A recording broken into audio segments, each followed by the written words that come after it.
High বন্ধুরা, আসসালামু আলাইকুম। টেমু থেকে আমরা বিভিন্ন সময় ফ্রি গিফট অথবা ক্রেডিট ব্যাকের কিছু অ্যাড দেখি, সেখানে ক্লিক করে অনেক সময় পণ্য ক্রয় করে ফেলি। বাট পরবর্তীতে আমরা কোনো ফ্রি গিফট পাই না অথবা কোনো ক্রেডিটও পাই না। অনেক সময় ভুল করে অনেক এরকম বিপদে পড়েন। তো এরকম যদি কিনেন তাহলে কিভাবে আপনি সেটিকে সাথে সাথে ক্যান্সেল করতে পারবেন, আজকের ভিডিওতে আমি সেটা দেখাবো। মতো করে ক্রয় করে ফেলেছি, দেখতে পাচ্ছেন।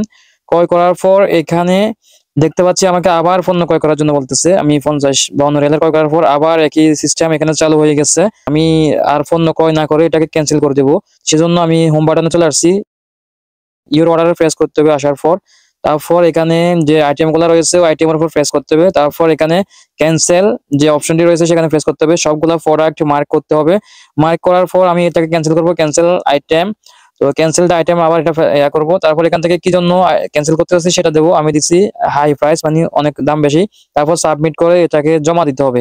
আমি সবগুলো প্রোডাক্ট মার্ক করে দিয়েছি। তারপর এখানে রিসিভ ইন সেকেন্ড দিলে আপনার টেমো ব্যালেন্সে চলে আসবে সাথে সাথে। আর যদি ব্যাংকের কার্ড নেন তাহলে লেট হবে।